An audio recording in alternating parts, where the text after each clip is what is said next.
Jóvenes, buenas noches. ¿Cómo están? ¿Cómo les ha ido?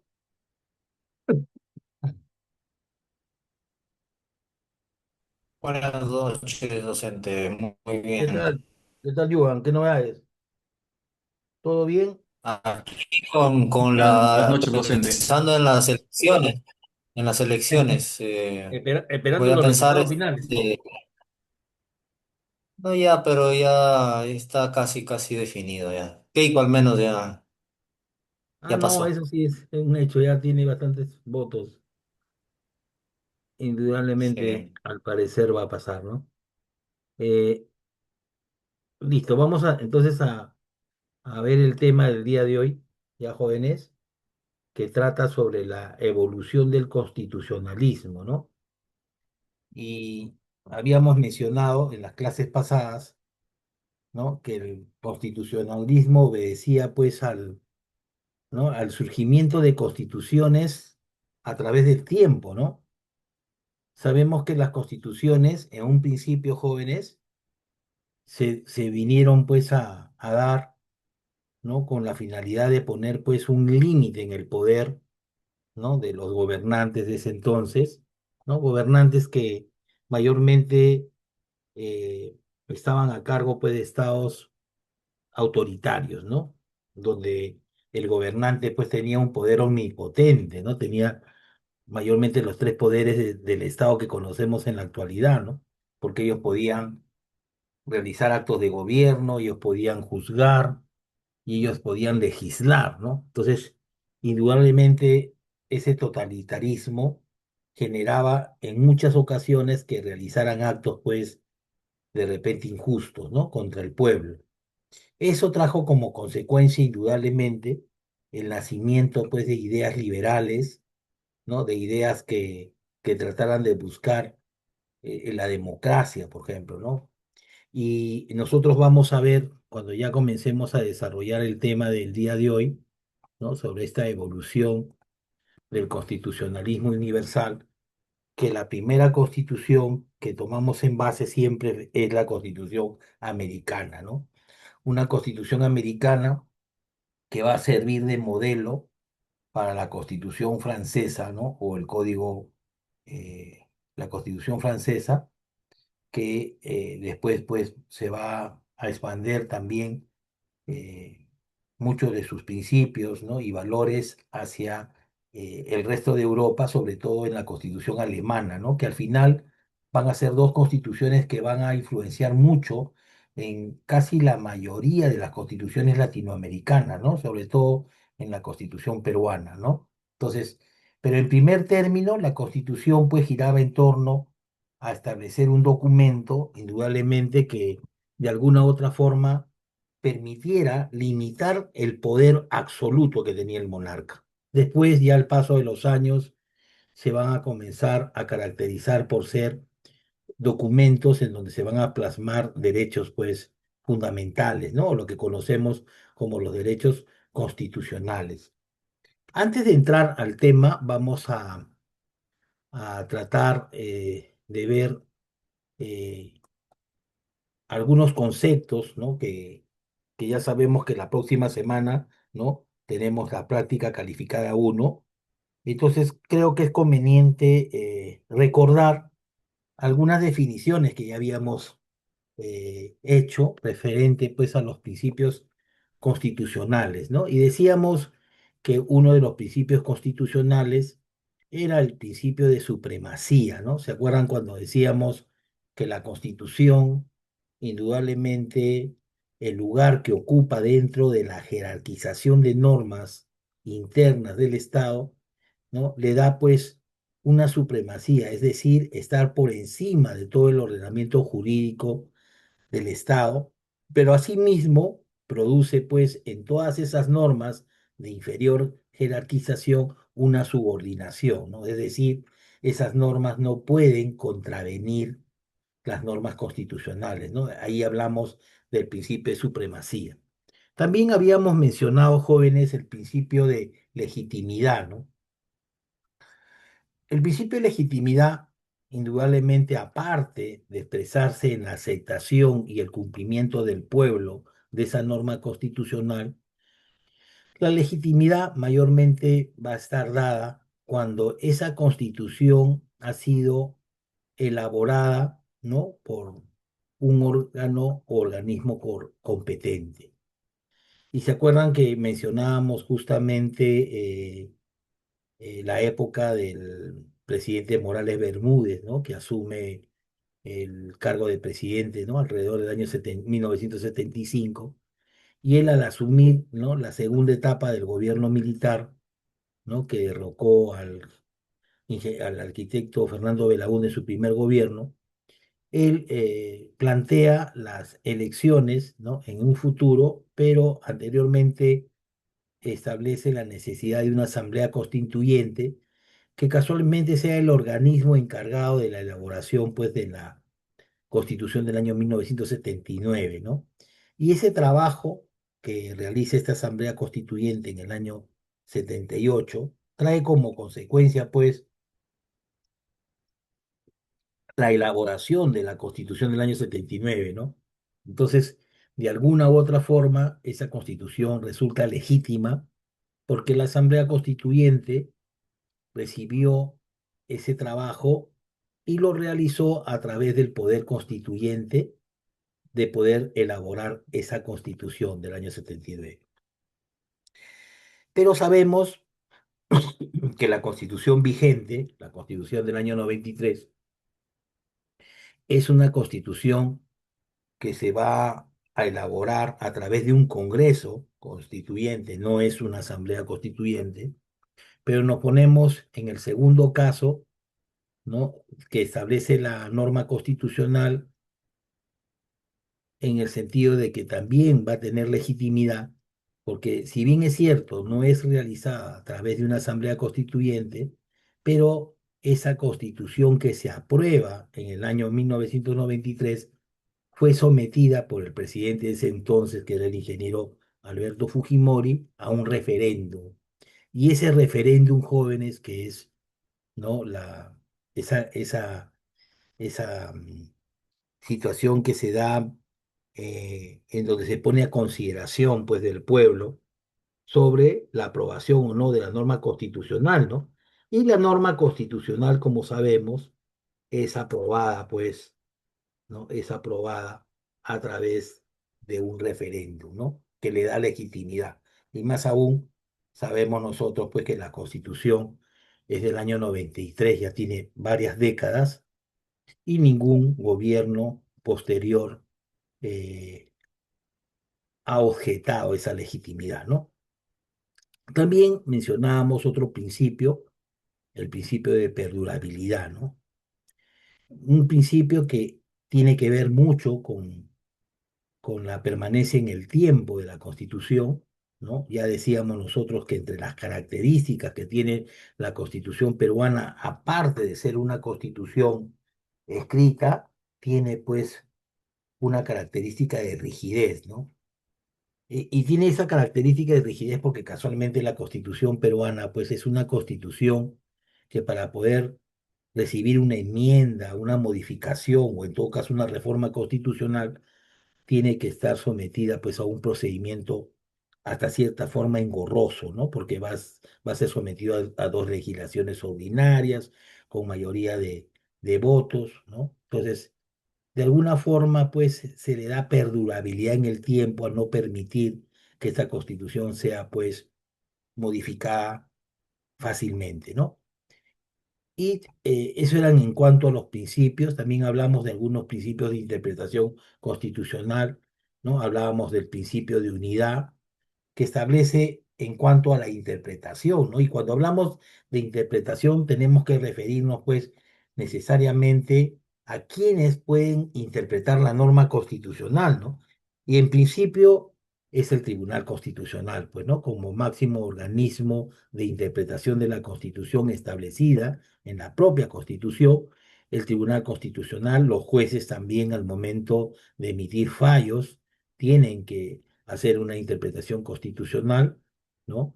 Y también los abogados, como también toda la sociedad, ¿no? Debemos conocer la norma constitucional a efectos de, ¿no? Poder establecer de repente en un futuro la posibilidad o no de reforma, ¿no? También mencionamos el principio de concordancia práctica, ¿no? En este principio siempre referido a la interpretación que realizan tanto los miembros del Tribunal Constitucional como los jueces, órganos jurisdiccionales, los principios, pues los valores y los derechos que son reconocidos en la Constitución, ¿no? Se encuentran pues en permanente tensión, ¿no? Y en ese caso el juez pues debe armonizar, ¿no? Estos valores, estos principios, con la finalidad pues de buscar, ¿no? Una paz social, ¿no? Buscar pues que nos desarrollemos, ¿no? En armonía, ¿no? De eso se trata cuando el juez pues trata de buscar concordancia, ¿no? Muchas veces se van a confrontar seguramente los derechos, ¿no? Y el juez tiene que ponderar, pues, ¿no? Tiene que ponderar y tiene que buscar un punto de equilibrio, siempre tratando de buscar, pues, la paz, ¿no? La armonía social. También hablábamos del principio de eficacia integradora. Por este principio, pues se valora el mantenimiento de la unidad política de la Constitución, ¿no? La Constitución es una unidad, lo que implica, pues, preferir soluciones jurídico-políticas que promuevan, pues, en todo caso, la integración social, ¿no? Y la unidad de este cuerpo normativo. Siempre las normas y mayormente la Constitución han sido dadas con la finalidad, pues, de buscar la armonía social, ¿no? La paz. Después hablábamos del principio de corrección funcional, ¿no? El intérprete debe respetar las competencias, pues, de los poderes públicos, ¿no? Del poder legislativo, del poder judicial, del poder ejecutivo, como también de los organismos constitucionalmente autónomos, ¿no? Que tienen una competencia determinada para poder emitir determinados pronunciamientos o normas, ¿no? Jurídicas. Y la Constitución, lógicamente, lo que busca es también respetar esas competencias, ¿no? A fin de no restringir ni desvirtuar, pues, las funciones constitucionales que como órganos del Estado tienen, ¿no? Ya sea el Tribunal Constitucional, el Ministerio Público, el Banco Central de Reserva, la Junta Nacional de Justicia, el Jurado Nacional de Elecciones y otros, ¿no? El principio de fuerza normativa tiene mucho que ver con la supremacía constitucional. Indudablemente la Constitución es una norma jurídica vinculante, es decir, tiene pues, eh, tenemos que asumirla en un sentido de obligación, ¿no? No estamos en la posibilidad de querer o no querer cumplir la Constitución. Todos tenemos, ¿no? La obligación como sociedad, ¿no? Y más aún el Estado, la obligación de cumplir la norma constitucional en todo su contenido, ¿no? Sea en el preámbulo, sea en las disposiciones de repente que reconocen derechos y organizan el poder del Estado, disposiciones finales y transitorias, y también la declaración sobre la Antártida, ¿no? A la que se hace referencia la norma constitucional. También aplicamos en cuanto a la interpretación el principio de razonabilidad, ¿no? Que es la posibilidad, pues, que el intérprete, en base a la razón, ¿no? Llegue a conclusiones sin alejarse de un razonamiento válido, ¿no? Que lo va a alejar, queramos o no, de una interpretación, pues, de repente arbitraria, ¿no? Que pudiera traer consigo una aplicación indebida, incluso de la norma constitucional. Y por último, ya llegábamos a la parte de la práctica, ¿no? Esos eran los principios que habíamos tratado. Hoy día vamos a tratar sobre el evolucionismo de la Constitución, pero previamente, rápidamente también vamos a ver el tema que habíamos abordado la semana pasada, que como una especie de repaso jóvenes, porque ya la próxima semana tenemos la práctica calificada, y habíamos tratado el tema de la incorporación de los instrumentos internacionales de derechos humanos al derecho, pues, local, ¿no? Y habíamos establecido, pues, que habían estados que tenían una teoría dualista, ¿no? Una teoría dualista que determinaba, pues, de que para poder incorporar la norma internacional de derechos humanos al ordenamiento jurídico, era necesaria, pues, ¿no? La promulgación de una ley, ¿no? Una ley que prácticamente iba a copiar todo el texto internacional y en esa forma, pues, se incorporaba, ¿no? A estos estados que tienen una teoría dualista, ¿no? Para poder de alguna forma poner en práctica lo que está estipulado en este instrumento internacional, ¿no?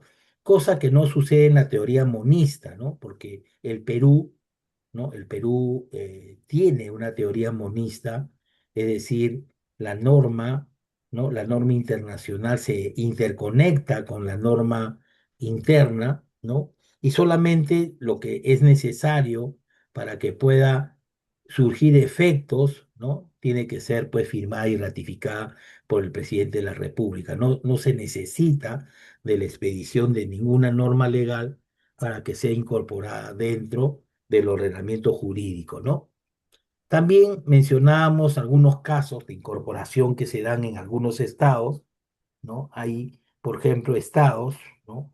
Como por ejemplo el estado de Holanda, que le da pues al instrumento internacional referido a derechos humanos, le da pues un rango supranacional, ¿no? Es decir, a ese tratado lo va a poner por encima de la Constitución, lo que no, lo que no se produce pues en el Perú, ¿no? En el Perú se le da un rango constitucional y se le da un rango constitucional tal y conforme lo da pues la República Argentina, ¿no? Que lo establece en el artículo 75 de su constitución, como la constitución de Nicaragua, ¿no? De 1987, que también explícitamente lo establece en el artículo 46, ¿no? Sin embargo, el Perú también le da ese rango constitucional, a pesar que, como les decía en la semana pasada, jóvenes, en la Constitución no encontramos pues un artículo, al menos en la Constitución del 93, no encontramos un artículo específico, ¿no? Que trate y que establezca que el instrumento internacional sobre derechos humanos debe ser considerado como una norma o jerarquizado como una norma constitucional. Eso sí lo hacía el artículo 105 de la Constitución del año 79, pero sin embargo, en base a una interpretación sistemática de nuestra Constitución, tomando en cuenta el artículo primero también de la Constitución que establece que la persona humana y la dignidad son el fin supremo de la sociedad y el Estado, y por lo tanto la sociedad y el Estado están en la obligación de proteger a la persona como también a la dignidad humana, ¿no? Asimismo, el artículo segundo también vemos que se han positivizado muchos de los derechos humanos, ¿no? Que están en la Carta Declaratoria de Derechos Humanos y de alguna u otra forma, ¿no? Estos derechos han pasado a ser también derechos fundamentales y constitucionales, ¿no? Entonces, haciendo una interpretación sistemática, podemos llegar a la conclusión, pues, que estos tratados internacionales sobre derechos humanos tienen una jerarquización, ¿no? Normativa constitucional aunado a lo que establece la nueva ley, ¿no? Orgánica del Tribunal Constitucional como máximo intérprete de la Constitución, también ha emitido algunos fallos jurisprudenciales en el sentido de que, eh, en el sentido de que deben, ¿cómo se llama?, considerarse no solamente que ingresen al sistema de ordenamiento nacional, sino que deben ser considerados jóvenes como una norma constitucional. Eso lo vimos también en la sesión de clases cuando hicimos lectura, ¿no? De una resolución, pues, ¿no? Un fragmento de la resolución del Tribunal Constitucional.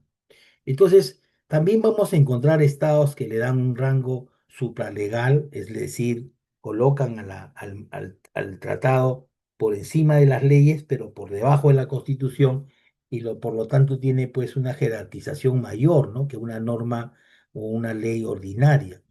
Y también hay algunos estados que le van a dar un rango legal, es decir, los tratados tienen el mismo valor jerárquico que una ley, ¿no? Son diferentes la- las formas como se incorporan pues estos instrumentos internacionales de derechos humanos en los diferentes estados, ¿no?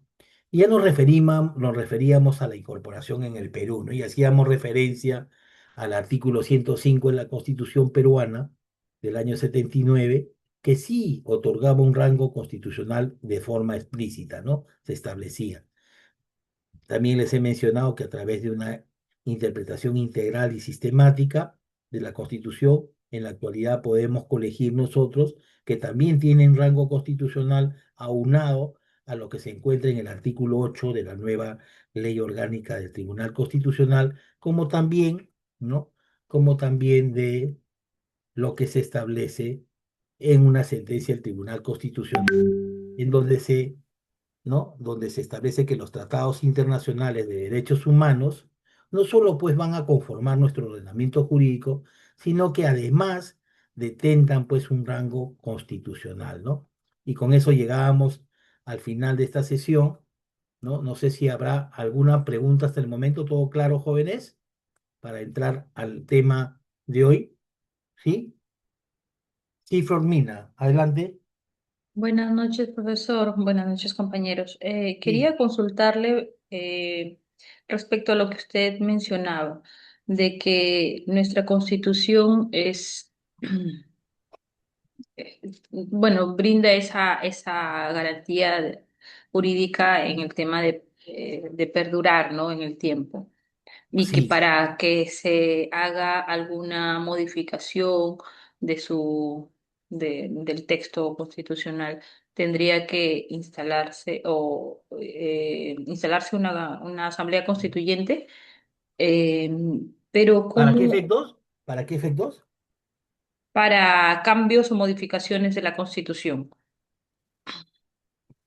Ya, sí, no, Pero, el cambio obedece a un procedimiento no imposible, sino hasta cierta forma engorroso, ¿no? No es un procedimiento fácil y eso casualmente ha traído como consecuencia de que perdure en el tiempo, ¿no? Porque si fuera una constitución bajo un régimen flexible, indudablemente cualquier gobierno lo hubiese podido modificar, ¿no? Pero dado que tiene que ser sometido a dos legislaciones ordinarias, a que exista un quórum determinado, ¿no? De mayoría de votos, eso hace posible de que perdure en el tiempo, porque si no, imagínate, ¿no? Cualquier gobierno que entra, ¿no? Podría si es que es fácil cambiarlo, cambiar una constitución, ¿no? Y lo que se busca es una estabilidad, ¿no? Una norma que sea estable en el tiempo, ¿no? Para que cumpla indudablemente el principio de perdurabilidad, ¿no? Sí, sigue Flormina. claro, sino que cuando yo, por ejemplo, busco el tema de la Constitución y sus modificaciones que ha tenido, Sí, me dice de que han sido 110 artículos de la Constitución del 93 que han sido reformados a lo largo de este tiempo, ¿no? Por el ya, Congreso, lo cual sí, representa el 50% del texto constitucional. Y de ello, pues, el 65 cambios constitucionales se han hecho en el actual Congreso, ¿no? Y que están ligados mucho con el tema de la bicameralidad, ¿no? Entonces, sí, entiendo de que estos cambios o modificaciones han sido directamente en el Parlamento, pero sin necesidad ¿cómo se llama? De consensuarse o con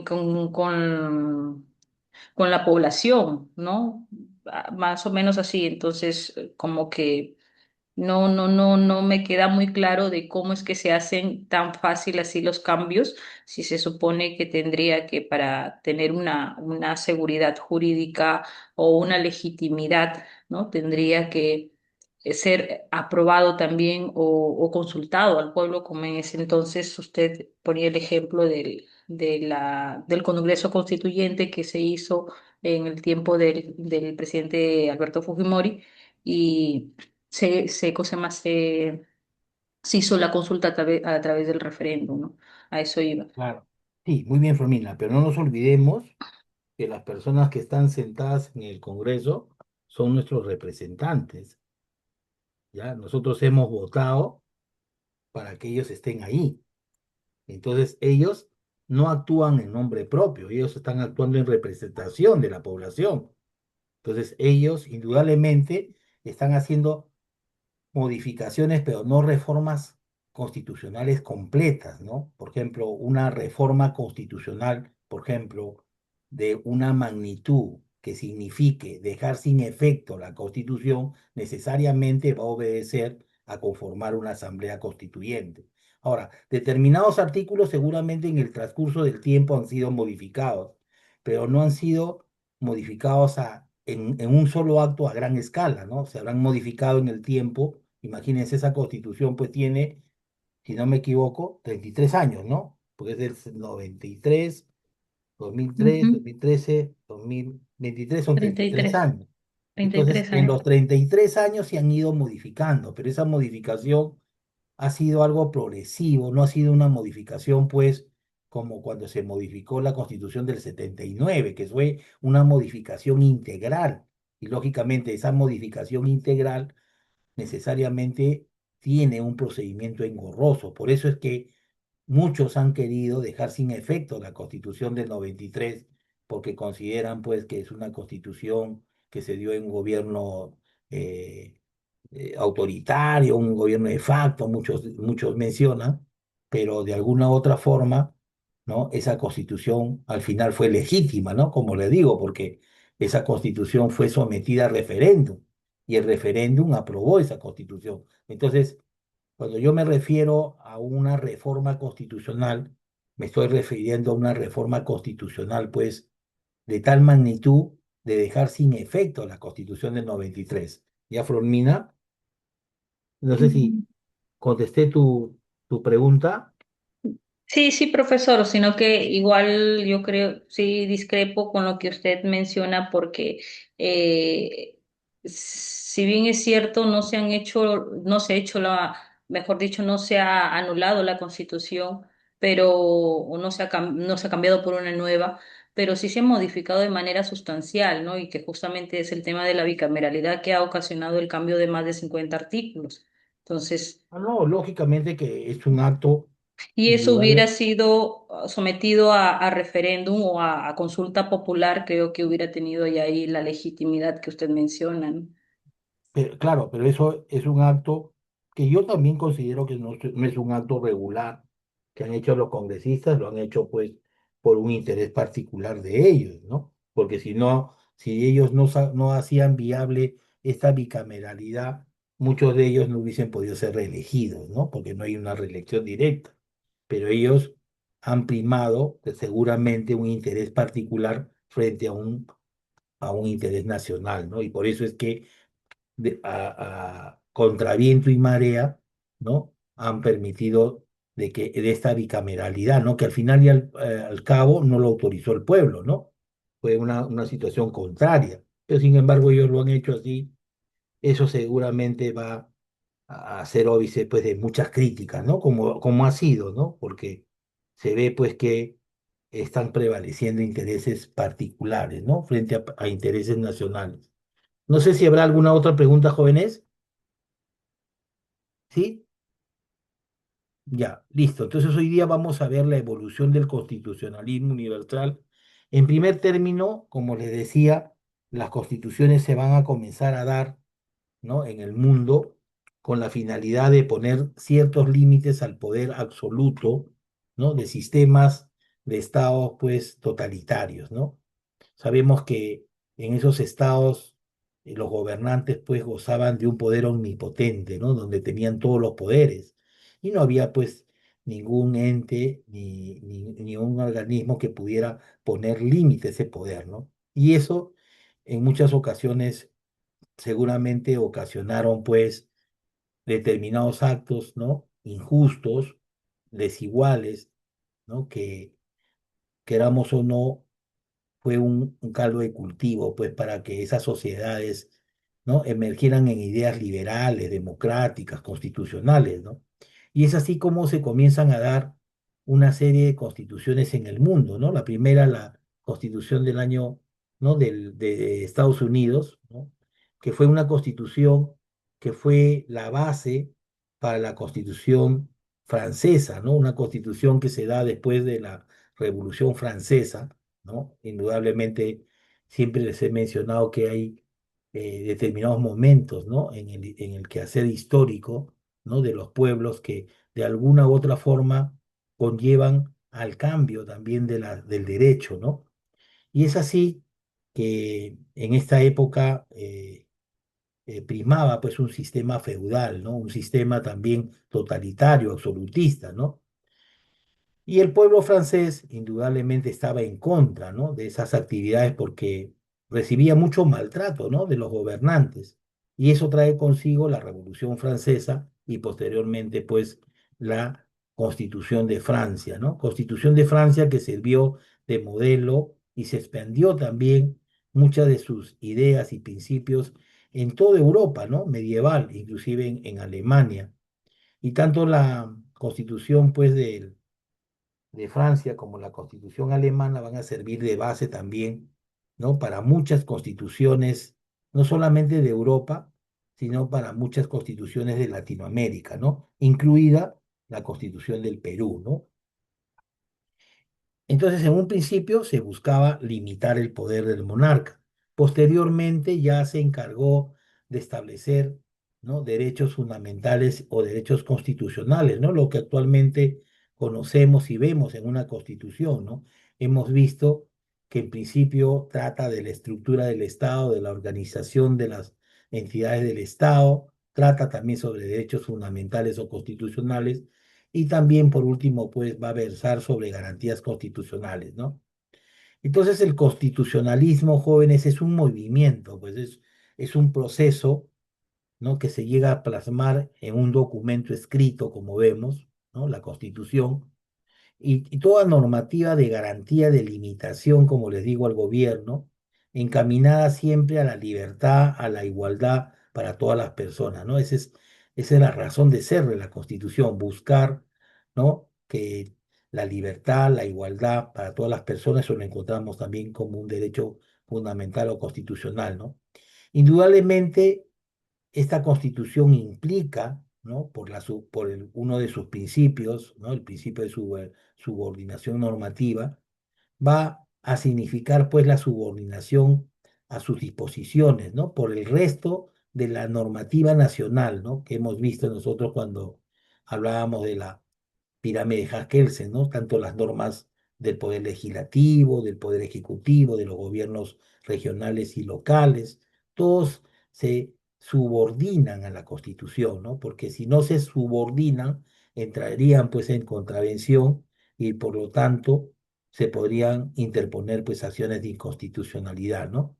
Entonces, la esencia de del constitucionalismo está pues en la subordinación de quienes detentan también el poder a una constitución, ¿no? Por eso vemos nosotros que los tres poderes del Estado se encuentran subordinados a la constitución, ¿no? Y les ponía el ejemplo del presidente de la República cuando asume sus funciones, ¿no? El 28 de julio. Vemos que el presidente jura, ¿no? Jura defender la Constitución, cumplirla y hacerla cumplir, ¿no? Ese es el juramento que hace el presidente. Y de alguna u otra forma, el presidente, como máxima autoridad administrativa, se subordina a la Constitución política, ¿no? Entonces, acá vemos, por ejemplo, una etapa de la historia, ¿no? De Grecia, donde va a predominar la idea del Estado, el Estado fin, ¿no? Sobre el individuo medio. En Grecia, por ejemplo, se consideraba que los intereses de los individuos se subsumen o equiparan con los del Estado, ¿no? Aristóteles, por ejemplo, era de la idea, ¿no? Él sostenía que la felicidad del individuo indudablemente acarreaba la felicidad del Estado, ¿no? Y Platón y Aristóteles, por su cuenta, hicieron hincapié en el bien común, ¿no? El bien común que se va a alcanzar únicamente cuando el Estado procura un conjunto normativo que busque la armonía, la paz en busca de un progreso, ¿no? No ignoraron la condición del hombre, ¿no? Siempre consideraron en Grecia al hombre como un ser libre, pero circunscribieron pues esa libertad a lo político, ¿no? Sin embargo, ya en Roma, ¿no? Roma sabemos que fue pues una sociedad marcada por sus clases sociales, ¿no? Veíamos los patricios, los plebeyos, ¿no? Eran clases sociales muy marcadas donde los patricios pues indudablemente gozaban de todos los derechos, ¿no? Y podían tener el ejercicio y goce de sus derechos civiles, ¿no? Mientras que los plebeyos no tenían esa misma posibilidad. Y es por eso que en un principio, ¿no? El derecho civil, el jus civile, era de aplicación directa para los romanos, ¿no? Aquellos que tenían un linaje directo, ¿no? Que eran directos de ser romanos, bueno, lo que no sucedía con los plebeyos ni con los forasteros, ¿no? Aquellas personas que estaban en tránsito por Roma. Y eso obligó indudablemente a que Roma tuviera que implantar pues el jus, eh, el jus gentium, ¿no? El derecho de gentes, que era también un marco normativo de aplicación para los romanos, pero en relaciones con los forasteros o los plebeyos, ¿no? Ellos concibieron el Estado como una persona jurídica, ¿no? Ya eso también lo hemos definido nosotros, ¿no? El Estado es una organización jurídica, es una organización social, es una organización política, ¿no? Y tiene tres elementos fundamentales. ¿Se acuerdan cuando conversábamos? Decíamos que no puede pues haber un Estado si no tiene un territorio, si no tiene una población, y más aún, ¿no? Si no goza de soberanía, ¿no? Que es la posibilidad de decretar normas y hacerlas cumplir, ¿no? Sobre un determinado territorio y en base a una determinada población, ¿no? Entonces, eso es lo que también se consideraba en Roma. En Roma también los romanos, por ejemplo, brindaron una gran contribución al constitucionalismo, ¿no? Ellos distinguieron el jus publicum con el jus privatum, ¿no? El jus publicum, que es el derecho público, ¿no? El encargado, pues, de establecer normas que regulen las relaciones del Estado con los particulares, ¿no? Como el jus privatum, que es el derecho privado, ¿no? Donde se va a encontrar un conjunto normativo, ¿no? Mayormente el derecho civil que va a regular las relaciones, pues, pa- entre los particulares, ¿no? Entre las personas. El derecho público era solo la parte del jus, del derecho, ¿no? Es derecho público el que se refiere al estado de la cosa romana, por ejemplo, ellos consideraban, y el derecho privado es lo que corresponde a la utilidad de los individuos, ¿no? Y es prácticamente lo que conocemos hoy en día como el derecho civil. Entonces, en Roma, a diferencia de Grecia, se considera pues al Estado y al individuo como entidades separadas, como entidades distintas.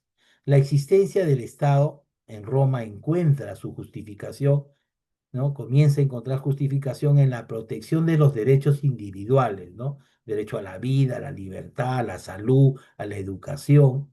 Y decía Cicerón, por ejemplo, en la República, que la República es solo, no es cosa del pueblo, no es toda reunión de hombres congregados de cualquier manera, sino la sociedad formada bajo garantía de las leyes con objeto de utilidad común, ¿no? Indudablemente, cuando habla de la república era una forma de Estado, y como les digo, el Estado pues se ve en la necesidad de establecer un marco normativo, no solamente para que sirva como objeto de utilidad común, sino que sirva como un medio para buscar la armonía y la paz, ¿no? Porque en un lugar donde no hay armonía, no hay paz, esa población estaría condenada pues a no progresar, ¿no? Y se viviría indudablemente sin normas de convivencia en una anarquía, ¿no? Posteriormente hay algunos antecedentes del constitucionalismo ya en la época medieval, ¿no? Sabemos que a la caída del Imperio Romano, ¿no? En base a las invasiones germánicas bárbaras, ¿no? Se van a comenzar a establecer los estados, ¿no? Que ahora son los países europeos, ¿no? Con otros nombres, indudablemente. Y en un principio se comienzan a formar, pues, las grandes universidades donde se comienza a volver a estudiar el derecho romano y también, de alguna u otra forma, también van a ser, ¿no? Estas corrientes constitucionalistas, ¿no? Que procuran, ¿no? Entablar un derecho constitucional, pues, que enmarque un marco normativo que tiene que ver directamente con la Constitución, como una especie de documento, pues, que, como hemos visto, ponga en principio, un límite al poder, ¿no? Pues no nos olvidemos que en la época medieval, Europa, ¿no? En Europa predominaban los estados monárquicos, ¿no? Estados donde no había una separación de poderes, no había, pues, lo que conocemos hoy día como una democracia, ¿no?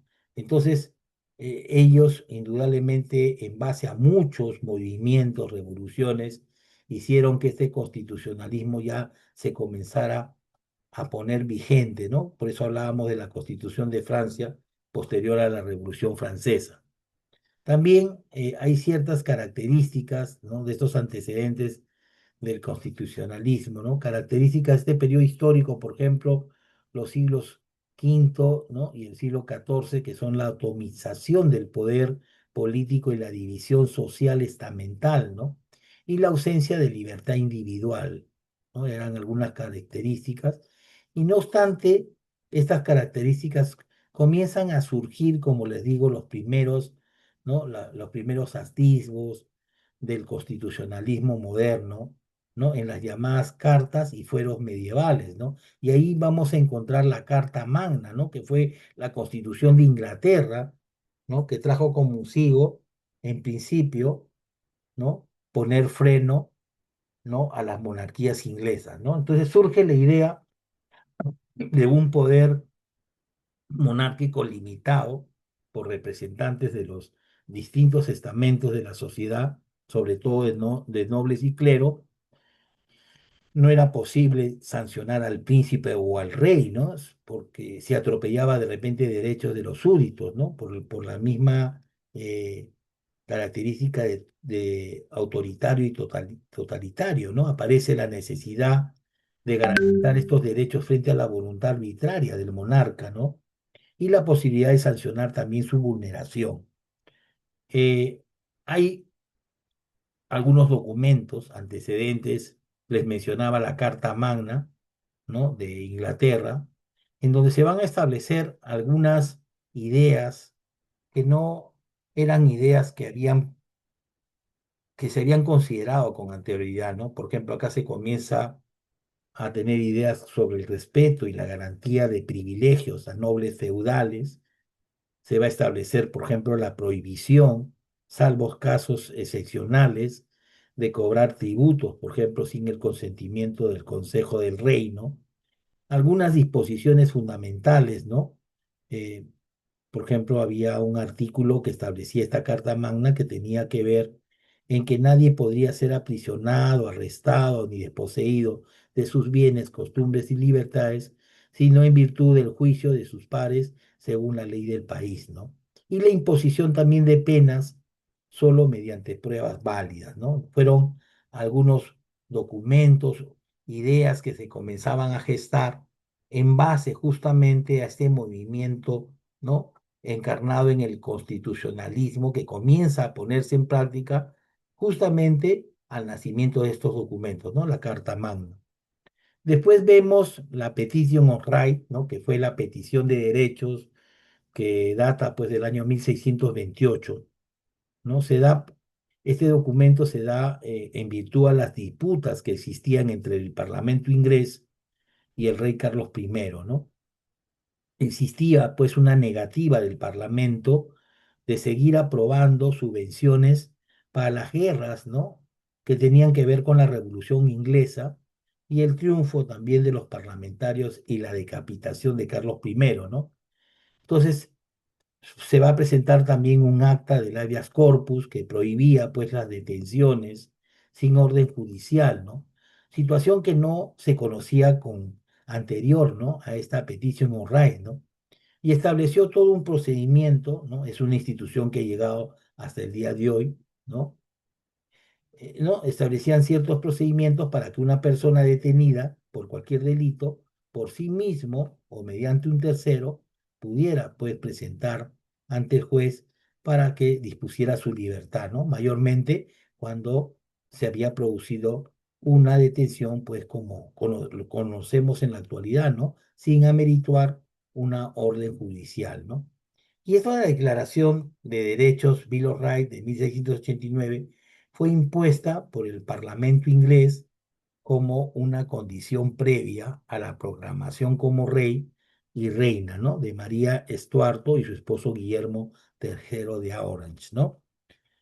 Entonces, los albores, como vemos, del constitucionalismo jóvenes en esta época, se va a ir configurando a través de la positivización de derechos fundamentales. Y cuando hablamos de positivización, ¿no? Hablamos de positivización cuando esos derechos fundamentales o derechos constitucionales están contenidos en el documento constitucional, ¿no? Por eso nosotros tenemos derechos fundamentales y constitucionales que se encuentran positivizados en el artículo segundo de la Constitución, ¿no? Si leemos el artículo segundo, vamos a encontrar un conjunto de derechos fundamentales o constitucionales, ¿no? Sin que eso signifique que sean los únicos, porque si hacemos lectura del artículo 3, el artículo 3 se va a referir que otros derechos no contemplados en el artículo segundo también deben ser considerados como derechos fundamentales o constitucionales, ¿no? Nos remitimos, por ejemplo, a varios artículos que vamos a encontrar en la Constitución. Podría ser el artículo 139 que tiene que ver, ¿no? Con la posibilidad de la persona de poder acudir al órgano jurisdiccional, ¿no? A solicitar tutela jurisdiccional. ¿No? Es también, ¿no? Un derecho fundamental de la persona, o a la doble instancia, a la presunción de inocencia, a la legítima defensa, a la presentación de descargos, a una segunda instancia, ¿no? Son principios que están dentro del artículo 139, que también son derechos fundamentales, pero que no están en el artículo segundo. Se va también a delinear, ¿no? En este albor del constitucionalismo también una de las líneas principales, ¿no? A las que le he hecho referencia en las clases anteriores. Se va a proceder a la separación de poderes. ¿Y por qué se produce la separación de poderes? Porque, como le digo, el documento de la Constitución va a significar un documento limitativo del poder del monarca, ¿no? Si no hacemos una separación de poderes y el monarca continúa con los poderes absolutos, indudablemente no le vamos a poder limitar el ejercicio del poder. Por eso es que se comienza a delinear una separación de poderes donde se van a comenzar a dar funciones propias a cada uno de ellos, tal y conforme lo vemos en la actualidad. Aparece también la idea del gobierno representativo, ¿no? Un gobierno representativo por un presidente que dura un tiempo como el que conocemos de 5 años. Se va a limitar el poder gubernamental, aparece la noción de responsabilidad política, ¿no? Y también se va a hablar más que todo por una independencia judicial que no se conocía antes del constitucionalismo, porque no nos olvidemos que el rey no solamente realizaba actos de gobierno, también legislaba y muchas veces impartía justicia, ¿no? Y eso indudablemente acarreaba de que realizara pues actos de repente injustos, ¿no? Actos no equitativos, ¿no? Para todos. Como veníamos mencionando, ¿no?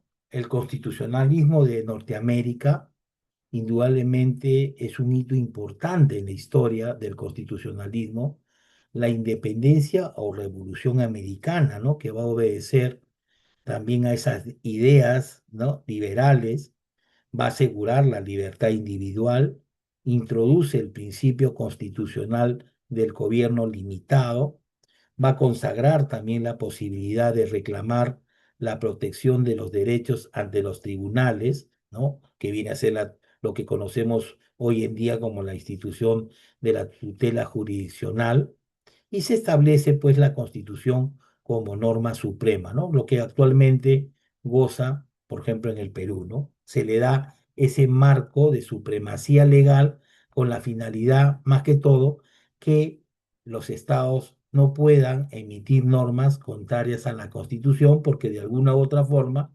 la estarían transgrediendo, ¿no?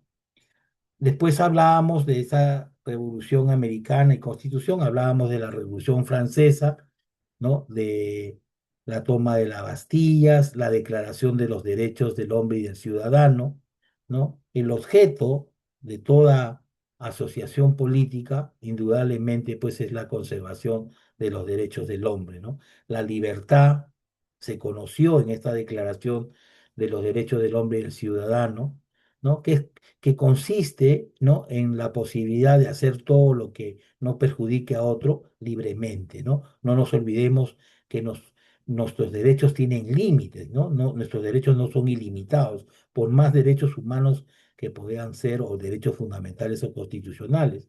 Los límites a la libertad solo pueden provenir de la ley, ¿no? Indudablemente como lo que sucede hasta el día de hoy, ¿no? La libertad va a poder ser restringida, ¿no? Si es que proviene de un mandato judicial o en caso contrario, si es que esa libertad se podría ver restringida en caso de fragancia delictiva, ¿no?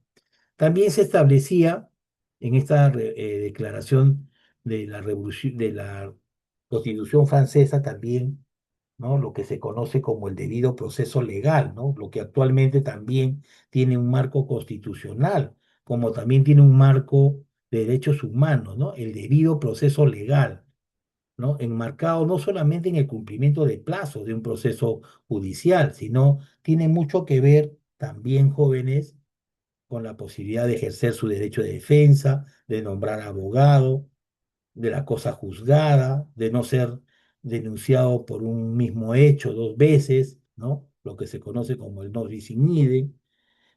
También, por ejemplo, la posibilidad de requerir la tutela jurisdiccional para la resolución de conflictos, ¿no? La doble instancia, la presentación de pruebas y todos los derechos que tienen que ver con el debido proceso legal, la libertad de expresión y de conciencia, ¿no? Que también es una de las libertades que se encuentran pues establecidas en esta Declaración de los Derechos del Hombre y del Ciudadano y que indudablemente no existían anterior a la Revolución Francesa, ¿no? La propiedad, ¿no? Que es un derecho inviolable y sagrado. La propiedad anterior a la Revolución Francesa era una propiedad, pues, que solamente obedecía a un señor feudal, ¿no? Quien era el dueño, ¿no? Y que el que gozaba también de todas las prerrogativas como si fuera un monarca, ¿no?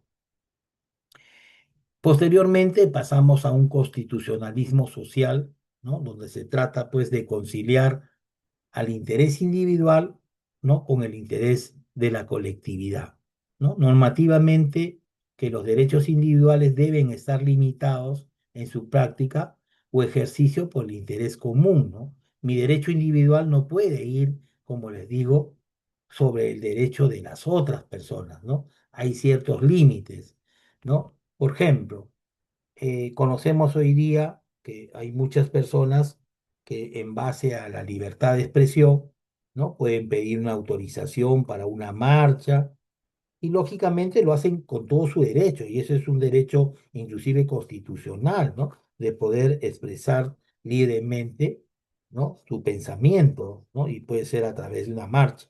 Pero eso no significa, ¿no? De ninguna forma que mi derecho de expresión atente pues contra derechos de otras personas, ¿no? Por ejemplo, mi derecho a protestar no significaría pues que yo cierre pues toda la avenida Bancay y que no permita que nadie, ¿no? Nadie pueda transitar, porque de alguna u otra forma estaría atentando contra los derechos, ¿no? de las otras personas. Entonces, ¿qué es lo que busca el Estado? Ponerse pues en un lugar intermedio. Ya van a ustedes a hacer su manifestación, pero lo van a hacer, ¿no? En base a ciertas condiciones, ¿no? Se trasladarán pues en un sector que permita pues que también las otras personas puedan circular libremente. También, indudablemente, esa manifestación no va a poder, pues, afectar la propiedad privada, la propiedad estatal, porque estaríamos afectando también otro derecho, ¿no? Otro derecho que tiene que ver con el derecho, ¿no? Con el derecho a la propiedad, ¿no? Tanto privada como estatal. Sí, Lenin, ¿levantabas la mano? Sí, doctor, buenas noches, compañero. Buenas Sí, noches. dime. Era una consulta, doctor, respecto a libre tránsito. Es frecuente Sí. que cuando se hacen campeonatos de fútbol, la hinchada de equipos es muy frecuente que causen desmanes a la propiedad privada.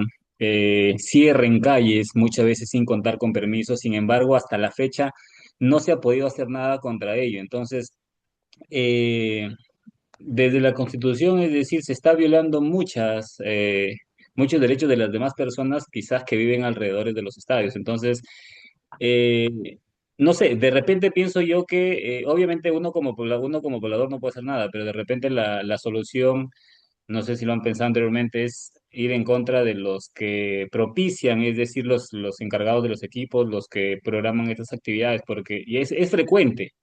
No solamente se trata de marchas, sino se trata de un evento deportivo que de por sí no debería de causar este tipo de problemas. Sin embargo, hasta la fecha continúa. Entonces, eso ya es un problema social, por ejemplo, Ah, que no, debería... indudablemente, ¿no? Pero lógicamente lo que he podido yo observar también es que eh, de alguna forma, ¿no? De alguna forma se trata de preservar también el orden público cuando ustedes ven, pues, que la policía acompaña, ¿no? Lógicamente que para la cantidad, pues, de barristas, imagínense cuántos policías tendría que tener, ¿no? Pero eso necesariamente tiene que obedecer, pues, a un plan operativo, ¿no? O a determinadas acciones que tiene que tomar el Estado para prevenir que indudablemente esas marchas no ocasionen daños a la propiedad privada, inclusive a las personas, ¿no? Que a veces también son óbices hasta de robos, ¿no? Ahora, yo no estoy refiriéndome necesariamente a las barras, porque puede ser que haya personas también infiltradas, ¿no? Se colocan la camiseta y aprovechan ese momento para delinquir también, ¿no? Pero indudablemente eso tiene que ser pues controlado por la fuerza pública, ¿no? Tiene que adelantarse, o sea, tiene que prevenir más que todo, ¿no? A veces realizamos acciones sancionadoras cuando ya se cometió, ¿no? Un hecho delictuoso. Entonces, también tiene que haber una forma de tratar de prevenir, ¿no? De prevenir de repente una situación que sabemos que se puede dar, porque lógicamente ante esa aglomeración de personas, ¿no? Pueden haber personas que de repente no sean los barristas, sino sean personas de mal vivir que aprovechan de esa marcha, ¿no? ¿Qué me cuesta a mí ponerme una camiseta como para aparentar que soy de repente un hincha de un partido u otro, ¿no? Puede darse ese caso también, pero lógicamente la policía tiene que tomar pues cartas en el asunto, ¿no? Me imagino, seguramente eso se viene dando. Veo en algunas oportunidades que los hinchas van acompañados prácticamente de los policías, ¿no? Y casualmente eso se hace como una forma de prevención, ¿no? De prevención de repente a un hecho contrario pues al derecho, ¿no? De afectación de la propiedad o de las mismas personas. No sé, alguien más creo que preguntaba. ¿Sí, jóvenes? ¿Está todo claro? Listo, entonces vamos avanzando. Entonces, después nos vamos a encontrar con el neoconstitucionalismo, ¿no? Se trata pues de una mirada, ah, se trata pues de una mirada distinta de lo que implicaba pues el Estado de Derecho, ¿no? El Estado de Derecho, ¿no? Desde una distinta teoría del derecho, ¿no? Que se sintetiza en la prevalencia de los derechos fundamentales y la primacía de la Constitución, ¿no? Como la fuente del derecho que rige todas las normas jurídicas. Pero el Estado de Derecho, casualmente, jóvenes, nos permite, pues, estar sujetos a un marco normativo de cumplimiento obligatorio que de alguna u otra forma el Estado se ha visto, como siempre les menciono, en la necesidad de prever a esa sociedad con la finalidad de buscar la armonía y la paz social, ¿no? Porque si no estuviéramos en un Estado de Derecho, donde las normas jurídicas son vinculantes, es decir, de cumplimiento obligatorio, entonces viviríamos sin reglas básicas de conducta y eso traería como consecuencia, pues, vivir en un estado de anarquía, ¿no? Donde no tengamos límites en nuestras actividades. Y eso lógicamente va a acarrear, ¿no? No va a acarrear necesariamente armonía, paz, ¿no? Entonces, la Constitución, como norma suprema, ¿no? es una fuente pues de toda la producción jurídica, la cual está compuesta de principios, como hemos visto, distintos a las reglas o preceptos de derecho determinados, ¿no? También se trata pues, esto lo han repetido, en el neoconstitucionalismo, por ejemplo, vemos, sí, Oscar, levantabas la mano, sí, Oscar, Sí, profesor, justo sí, escuchando. adelante, Profesor, de una pregunta así puntual, quizás no idea del tema, pero yo veo en la Constitución el artículo 46, sí. que es el derecho de insurgencia. Eh, para ser puntual, ¿cómo se llama? ¿En qué coyuntura se puede usar este derecho? El artículo 46. Sí, derecho de insurgencia.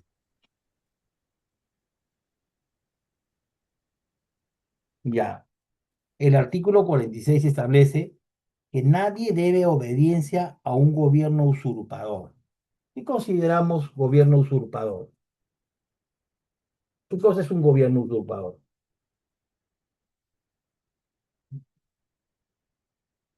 ¿Tienen idea qué cosa es un gobierno usurpador o no? ¿Podría ser un golpe de estado docente? Ya, sí, porque se supone que un gobierno en principio obedece, ¿no?, a una voluntad popular, que es una manifestación propia de la democracia, ¿o no? Y la democracia, casualmente, se va a, a poner en relevancia cuando nosotros vamos y ejercemos nuestro derecho al voto, pues jóvenes. Cuando nosotros vamos, cuando hemos ido el día domingo y hemos hecho libremente nuestra elección por el candidato A, el candidato B o el candidato C, nadie nos ha obligado, pero hemos puesto en práctica nuestro derecho a elegir a nuestro presidente y vicepresidente, senadores. Esa elección que obedece indudablemente a una elección popular es un gobierno legítimo. ¿Cuándo va a haber un gobierno usurpador? Lógicamente un gobierno que de alguna u otra forma se va contra ese modelo de gobierno. Puede ser a través de un golpe de Estado, ¿no? Porque de alguna u otra forma está yéndose en contra de la voluntad del pueblo, que lo eligió a esa persona para que gobernara por un momento determinado. Pero el artículo establece que nadie debe obediencia a un gobierno usurpador ni a quienes asumen funciones públicas en violación de la Constitución y las leyes. Entonces acá estamos frente a un acto de un grupo de personas que de alguna u otra forma están asumiendo funciones públicas, pero contraria a lo que establece la Constitución y las leyes. Y en ese caso se establece que la población civil tiene, ¿no? Está hablando de población civil, tiene el derecho de insurgencia, pero insurgencia frente a quién? A un gobierno usurpador, no a un gobierno democrático. ¿Ya? Porque si la insurgencia si la población se alza en armas frente a un gobierno que ha sido elegido por el pueblo, ya no estamos en la figura de la insurgencia, estaríamos en la figura de la rebelión. ¿Ya, jóvenes? No sé si está claro. Sí, profesor, gracias, profesor, por la Listo. explicación. Álvaro, ¿levantabas la mano? Álvaro, Sí, ¿levantabas la docente. mano? Sí, Álvaro, Sí, adelante. doctor. Doctor, mire, yo siempre me he preguntado, si bien es cierto, nuestros derechos fundamentales están, ¿no?, también a la libertad de expresión, y sobre Sí, todo cuando se da este tipo de marchas, y hablando ahora del gobierno usurpador, recordemos el tiempos de Dina, donde decíamos que Dina Boluarte pues tenía un gobierno usurpador, ¿no? Entonces yo me pregunto, parte de nuestro derecho es protestar, ¿no? Lógicamente sí, libremente, todo, pero a veces las protestas toman cierto camino y se vuelve violento y se vulneran muchos otros derechos. Pero ¿existe alguna otra forma de manifestar pacíficamente sin que sin que se genere esta violencia y sobre todo que las personas que ocupan estos cargos o estos altos cargos nos hagan caso a nosotros como población, porque lastimosamente cuando uno va a protestar pacíficamente, pues ya dicen, no, es una protesta. Y lo digo por experiencia porque en algunas ocasiones yo he estado dentro de una entidad y Sí. cuando llegaban a protestar, pues decían, no, ahí está la policía, está tranquilo la situación y no hacían caso. Pero cuando la protesta ya se tomaba un poco violenta, como que recién, ¿no? Decían, no, hoy esto está peligroso y recién hacían caso a la población. Entonces, ¿existe en ese sentido alguna forma de que los ciudadanos podamos protestar y que de verdad les hagan caso, sin llegar Es al que, tema violento? es que Álvaro, mira, acá dos situaciones. Primero mencionabas, bueno, de repente no es tu pensamiento, pero sí he escuchado el pensamiento de muchas personas que hablaban del gobierno usurpador, ¿no? De Dina Boluarte. Entonces, yo me voy a centrar desde el punto académico, ¿no? Yo no tengo ni favoritismo, ni estoy en contra de la expresidenta, pero yo digo una cosa, ella cómo asume la presidencia. Ella asume la presidencia porque ella era vicepresidente. Entonces, si en la Constitución está establecido que a la vacancia del presidente asume el vicepresidente, entonces, ¿de qué gobierno usurpador estamos hablando?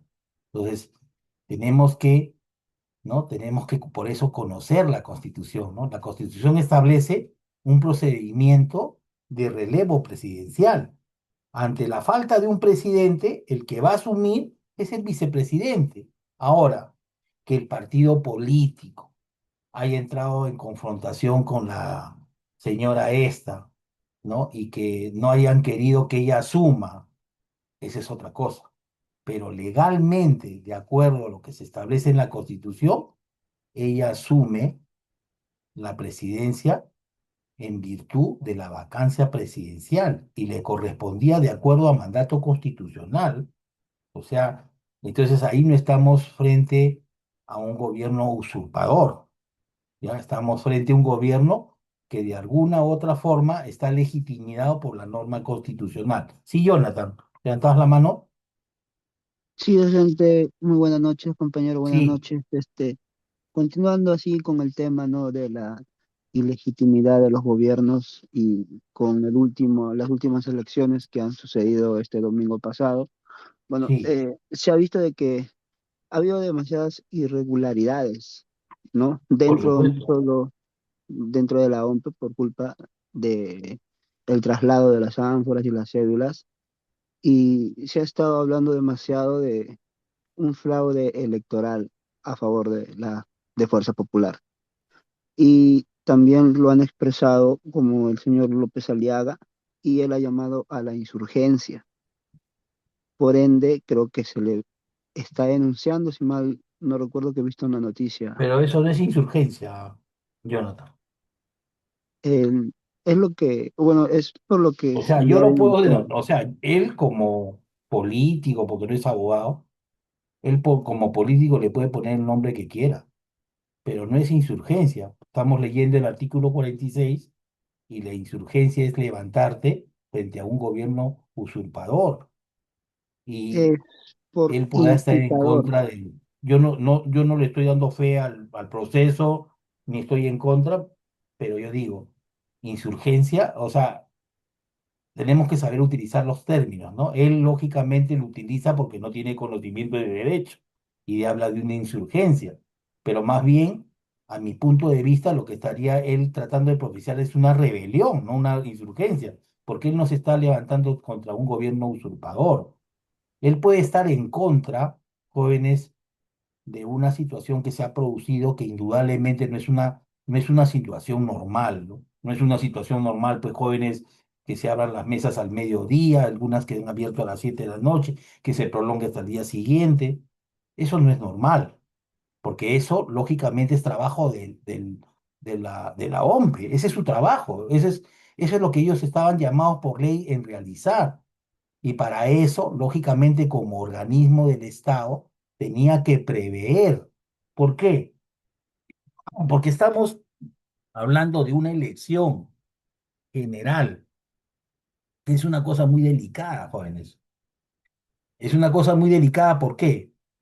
Porque esa elección ha debido ceñirse mayormente en actos de transparencia, ¿no? Ya cuando ya se comienzan a ver estas cosas, yo no estoy diciendo que es un fraude, ni estoy diciendo que no es un fraude, pero yo lo que estoy diciendo es, si yo dentro de un proceso electoral veo que no se instalan mesas, que comienzan a aparecer ciertos actos, que no han llevado las cédulas, que no hay personal. Ahora, he visto yo que inclusive la empresa esta encargada del transporte de las cédulas ni siquiera tenía la capacidad logística de hacerlo. Y era una empresa que ya había sido observada por el mismo OMPE, que no había cumplido ese trabajo. Entonces, al menos me parece que hay una negligencia, ¿no? Una negligencia. Yo como organismo del Estado, ¿cómo puedo contratar con una empresa que ya incumplió conmigo anteriormente y darle un trabajo muy delicado, que es llevar las ánforas a todos los centros de votación para una elección presidencial? O sea, miren la envergadura, y no solamente que se ha incumplido en aperturar las mesas más tarde, más temprano, el día siguiente, sino que queramos o no, se está violentando contra el derecho de las personas de acudir y votar como un derecho constitucional que tenemos nosotros, de nuestra libertad de poder elegir a nuestros representantes. Entonces, yo lógicamente no conozco, pues, qué cosa ha sucedido, qué cosa no ha sucedido, pero lo que uno puede ver de los medios periodísticos es al menos que se ha actuado con bastante negligencia, ¿no? No se ha tenido el cuidado. El servidor público, el funcionario público, jóvenes, tiene funciones determinadas en la norma, ¿ya? No son funciones que, ya yo soy el jefe, yo creo que tengo esto que hacer, yo creo que, no, todo está escrito. Cuando uno asume un cargo público, ¿no? Dentro del aparato del Estado, hay un reglamento de organización y funciones en cada una de las dependencias del Estado. Y ese reglamento de organización y funciones me permite a mí conocer cuáles son mis funciones, mis atribuciones, mis límites. Y eso al menos no se ha cumplido, ¿no? No se ha cumplido porque vemos que inclusive el día siguiente, ¿no? Veíamos que ni siquiera se instalaban las mesas, ¿no? Yo estaba viendo la televisión y veía que eran las 9, 10 de la mañana del día siguiente, del día lunes, y ni siquiera llegaban las ánforas. Entonces, aparentemente, pues, el OMPE no ha tenido el cuidado, al menos. Yo no soy quien para determinar si ha existido algo doloso o algún delito, porque eso lo tendrá que determinar las autoridades competentes, pero lo que sí puedo decir que ha habido negligencia, ha habido falta de cuidado en el ejercicio de las funciones. El servidor y funcionario público, jóvenes, en el desarrollo de sus funciones, tiene que actuar de acuerdo a ley. La ley me ordena hacer esto, yo tengo que actuar de acuerdo a lo que me ordena la ley, porque si yo no actúo de acuerdo a lo que me ordena la ley, me veo pues implicado, ¿no? Hemos visto la detención de un gerente, ¿no? Hemos visto inclusive que el Jurado Nacional de Elecciones ya denunció al jefe de la OMPE, ¿no? No sé, el jurado de elección está por encima de la OMPE, habrá visto alguna irregularidad para que lo denuncie, ¿no? Al jefe de la OMPE, no, no sé, ¿no? Pero al menos eso es lo que conocemos de la información abierta, ¿no? Que podemos ver tanto de los medios televisivos como de los periódicos, ¿no? Al menos se está aperturando un proceso para delimitar responsabilidades, ¿no? ¿Por qué lo ha hecho el Jurado Nacional de Elecciones? Desconozco, ¿no? Entonces, vemos nosotros que en este neoconstitucionalismo, ya para terminar, porque nos faltan creo que 15 minutos, ¿no, jóvenes? Está pues conformado por determinados principios y algunos otros tipos de normas pues distintos a reglas simples, ¿no? El derecho es una estructura normativa, argumentativa, conceptual y procedimental, ¿no?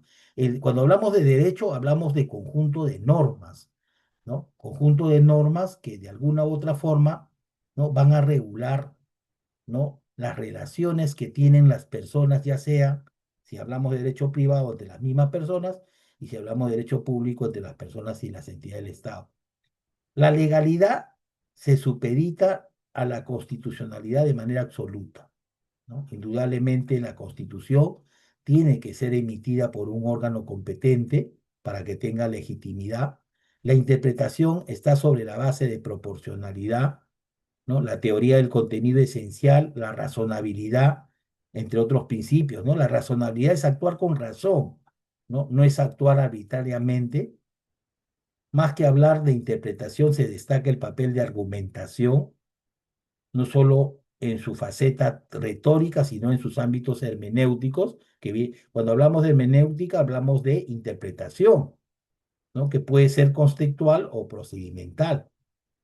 Entonces, la resolución de los conflictos o la determinación de derechos se va a tornar poco a poco más exigente y se sustenta, pues, principalmente en la calidad de argumentación, ¿no? Las normas jurídicas se interpretan desde la Constitución y el juez constitucional puede estar por encima del legislador, cuestionándose así su legitimidad democrática, ¿no? Acá ya llegamos a la parte final. No sé si habrá alguna pregunta, jóvenes. ¿Todo está claro? Sí, doctor. ¿Sí? Ya, entonces, Todo no se conforme, olviden, doctor. listo, jóvenes, no se olviden de ir avanzando, su resumen y conclusiones. Ya, hoy día he querido darles un, un recordaris, ¿no? De muchos temas que hemos abordado, teniendo en consideración, pues, que la próxima semana tenemos la práctica calificada, ¿no, jóvenes? ¿Te parece? Que sí, ¿no? Semana 5, ¿han verificado? ¿Sí? Sí, docente. A ver, vamos a ver dónde estamos. Silaus, tenemos, sí, práctica calificada semana 5. Ya va a ser una práctica referente a los temas que hemos abordado. Ya he tratado de hoy día hacer un resumen, ¿no? De algunos temas abordados con anterioridad, ¿no? Que tienen que ver, pues, ¿no? Con los principios, con la forma como los instrumentos internacionales, pues, eh, van a irse incorporando, ¿no?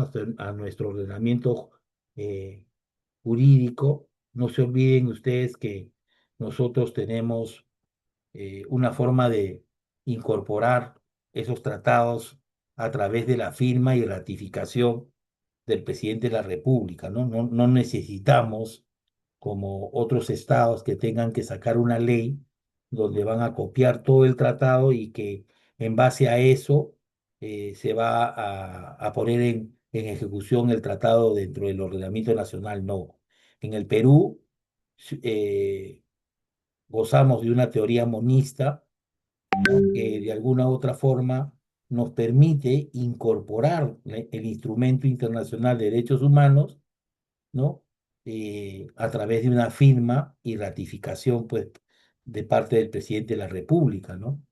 Y también no nos olvidemos que cuando un tratado de repente de alguna forma contraviene la Constitución, ¿no? El artículo 57 de la Constitución establece que para poder ser ratificado tiene que cumplir con el mismo procedimiento de reforma constitucional, es decir, ser sometido a dos legislaciones ordinarias, contar con mayoría absoluta, y si se cumple ese procedimiento, recién puede ser ratificado, ¿no? Para poder ponerse en ejecución.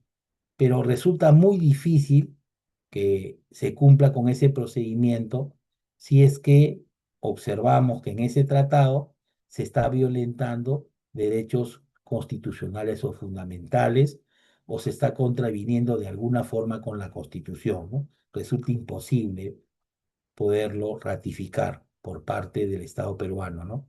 Entonces, hemos visto de que la Constitución no establece explícitamente que estos instrumentos internacionales tengan un rango constitucional, ¿no? Tal y conforme se establecía en la Constitución del año 79, que sí había un artículo, ¿no? Hemos visto el 105 que le daba ese nivel jerárquico, pero también hemos podido ver hoy día que en base a una interpretación integral, sistemática de la Constitución, teniendo en cuenta el artículo primero y segundo de la Constitución, ¿no? Que se refiere pues a esa supremacía que se le da a la persona sobre la sociedad y sobre el Estado, ¿no? Y no solamente a la persona, sino a su dignidad, ¿no? Como valor intrínseco de la persona, ¿no?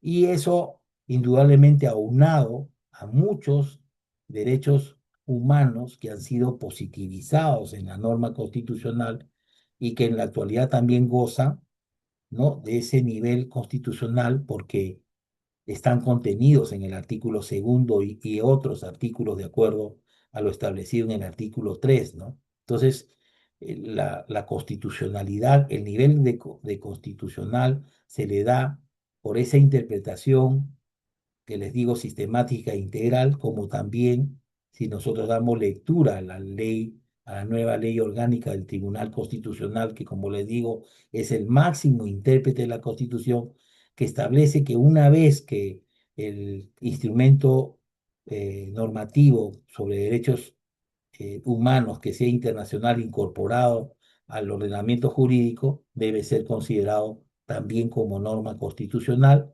tal y conforme, ¿no? Finalmente lo observamos, ¿no? En la diapositiva, cuando se hace referencia, ¿no? Como una de las tantas resoluciones que ha emitido el Tribunal Constitucional en el sentido de que los tratados internacionales de derechos humanos no solo van a conformar nuestro ordenamiento jurídico una vez que han sido firmados y ratificados, sino que además jóvenes detentan pues de rango constitucional. ¿Ya chicos? Entonces con eso estaríamos terminando la sesión de hoy día. Les agradezco a todos su participación. ¿Ya? Me da mucho gusto que participen así, pregunten, jóvenes, y nos estaríamos viendo pues ya el día sábado, ¿no? No se olviden, ¿no? A la misma hora, a las 8:15, para poder ya ir de repente recordando algunos otros temas que también van a venir en la práctica calificada. ¿Ya, jóvenes? No sé si habrá alguna pregunta. ¿Todo claro? Listo. Entonces nos estamos viendo el día sábado, jóvenes. Que tengan un buen fin de semana. Cuídense, chicos. Hasta Hasta luego, Buenas luego, profesor. noches, doctor. profesor. Hasta luego, jóvenes. Un gusto estar con ustedes. Que tenga buena noche, docente. Gracias y gracias, Jonathan. Hasta luego. Buenas noches, doctor. Hasta luego, nos vemos.